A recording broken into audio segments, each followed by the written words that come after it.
সিমের বীজে না পড়ছি বিপদে, দুইজনের বলছিলাম একটু খোসাগুলো ছাড়াই দাও। একজন বললো যে আমি পারি না এগুলো ছাড়াইতে, একটা ছাড়াই তার মেজাজ গরম হয়ে গেছে। আর একজনের বলছিলাম একটু ছাড়াই দাও, সে বলছে আগে যখন মা এগুলো রান্না করতো তখন আমি বাড়ি থেকে পালাই যেতাম এই খোসা ছাড়ানোর ভয়ে।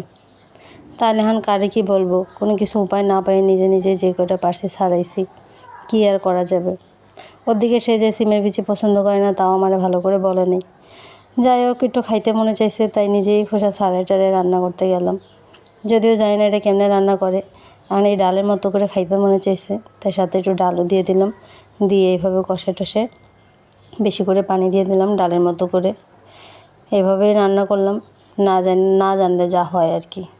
যদি আম্মুরে জিজ্ঞেস করলে জানতে পারতাম, বেশি পণ্ডিত তো তাই আর জিজ্ঞেসও করি নেই, নিজে নিজেই রান্না করার জন্য উদ্যোগ নিলাম যে আমিই পারবো ইনশাল্লাহ, দেখা যাবে কি হয়। তাই নিজে নিজেই রান্না করে ফেললাম।